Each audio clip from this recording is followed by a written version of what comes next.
अखिलेश जी, इनको बिठाइए प्लीज, एक मिनट बैठिए, बैठिए प्लीज, सुनिए, बैठिए मणिकम जी, बैठिए। माननीय सदस्यगण, ये प्रश्नकाल है और मेरा आग्रह आपसे निवेदन है कि हमें संसदीय परंपराओं को उच्च कोटि बनाने का प्रयास करना चाहिए और प्लीज, और ये मिथक तोड़ना चाहिए कि सदन के प्रथम दिन सदन के अंदर व्यवधान पैदा होगा। हमारे प्रयास होना चाहिए कि हम देश की जनता की भावनाओं के अनुरूप, उनकी इच्छाओं के अनुरूप यहाँ सदन में उनकी आकांक्षा रखें, उनकी भावनाओं को अभिव्यक्त करें और महत्वपूर्ण विषय जो देश में घटना घटी है उन पर व्यापक चर्चा और संवाद हो। इस मिथक को तोड़ना ही चाहिए। मेरा आग्रह आपसे, सदन को आप प्रश्नकाल के बाद, प्रश्नकाल जो भी विषय होता है प्रश्नकाल के होते हैं, आप नोटिस दीजिए। ये अखिलेश जी, आप सभी सदस्यों से तख्तियां लेके नहीं आए। नो, मैं आपको प्रश्नकाल के बाद सब विषयों पर चर्चा करूं। प्लीज बैठिए, बैठिए।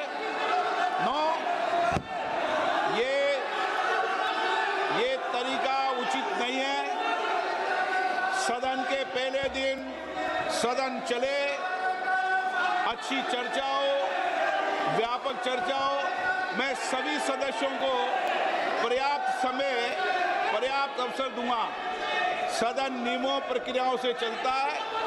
प्रश्नकाल के बाद प्लीज बैठिए। नो, प्रदीप पुरोहित जी। मैं क्वेश्चन नंबर 1 पे जो माननीय मंत्री जी ने जो उत्तर दिए हैं, मैं उनको धन्यवाद देता हूं। व्यापक मात्रा में उनका उत्तर हमको भेजे हैं। मैं मोदी जी को भी धन्यवाद देना चाहता हूं, हमारा यशस्वी प्रधानमंत्री, इसलिए कि मोदी जी सबका साथ सबका विकास का जो नारा देके 2014 में देश चलाने की शुरुआत किए। कहीं भी कोई स्टेट में कोई भी सरकार हो, कोई भी गवर्नमेंट हो, उसका कोई मतलब मोदी जी नहीं रखते हैं। कोई भी 2014 से 2019 तक उड़ीसा में बीजू जनता दल का सरकार था, फिर भी केंद्र सरकार, मोदी जी का सरकार पर्याप्त अर्थ उड़ीसा को दिया था।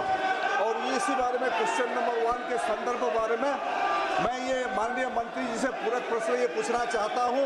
माननीय मंत्री जी, चूंकि सरकार खेलो इंडिया और राष्ट्रीय खेल विकास निधि NSDF जैसी मांग आधारित योजनाओं के माध्यम से राज्यों को प्रयासों को सफलतापूर्वक पूरा कर रही है, क्या मंत्री महोदय कृपया यहाँ बताने का कष्ट करेंगे कि इन योजना के अंतर्गत स्वीकृत खेल परियोजना की निगरानी और पारदर्शिता की सुनिश्चित करने के लिए मंत्रालय क्या कदम उठा रहे हैं, विशेषकर उड़ीसा राज्य के प्रसंग में?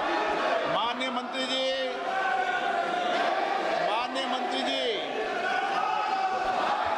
अध्यक्ष महोदय, मैं आपके माध्यम से सदस्य जी को बताना चाहती हूँ कि उड़ीसा के राज्य में खेलो इंडिया के माध्यम से हमने लगभग 15 जिलों में खेलो इंडिया के सेंटर दिए हुए हैं। वहाँ पे हमारा खेलो India state centre of excellence भी शुरू है और उसके बावजूद खेलो इंडिया की अलग अलग योजनाएं भी हम वहाँ पे प्रारंभ कर चुके हैं।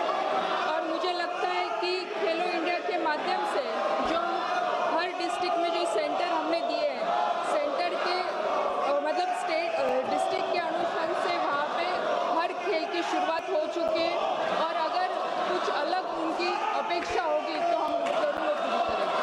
आप ऑपरेशन सिंदूर पर चर्चा करना चाहते हैं? जाओ बैठो, प्रश्नकाल बाद चर्चा कराएंगे। चलो बैठिए, बैठिए सदन के अंदर। हाँ, हर चीज का जवाब देगी सरकार, हर चीज का सरकार ने काम जवाब देंगे। बैठिए आप। प्रश्नकाल के अंदर किसी को बोलने की इजाजत नहीं होती है। माननीय सदस्य प्लीज बैठिए। पूरक प्रश्न 2। माननीय मंत्री जी, ग्रामीण क्षेत्रों में खेल प्रतिभाओं की भागीदारी तेजी से बढ़ रही है और मिनी स्टेडियम इस दिशा में बहुत सहायक सिद्ध हो रही है। क्या मंत्री जी बताना चाहेंगे कि क्या सरकार खेलो इंडिया योजना के तहत पिछड़े और आकांक्षी जिलों से प्राप्त प्रस्तावों को प्राथमिकता देकर उनके तेजी, सिक्योरिटी और विकास के लिए कोई विशेष पहल कर रही है? मैं माननीय सदस्य जी को बताना चाहूँगी कि जो मिनी स्टेडियम के बारे में उन्होंने यहाँ पे पूछा है वो राज्य सरकार का विषय है और जो छोटे स्टेडियम है वो राज्य सरकार के माध्यम से पूरे किए जाते हैं। जो केंद्र सरकार के माध्यम से जो बड़ी मांग जो आती है, जो स्टेट गवर्नमेंट को जो सपोर्ट के लिए लगता है वो राशि हम वहाँ पे उपलब्ध करवाते हैं, लेकिन जो डिस्ट्रिक्ट में जो छोटे सेंटर जो चाहिए वो राज्य सरकार के माध्यम से पूरे किए जाएंगे। Doctor Amar Singh, no.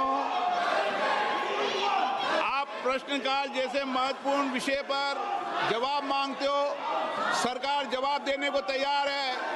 ये सदन है, नारेबाजी करने के लिए आप सदन के बाहर जाओ। सदन में नारेबाजी करना उचित नहीं है। सदन में नियमों से सवाल उठाओ, सरकार जवाब देगी। प्रश्न संख्या 3 विजय कुमार दुबे।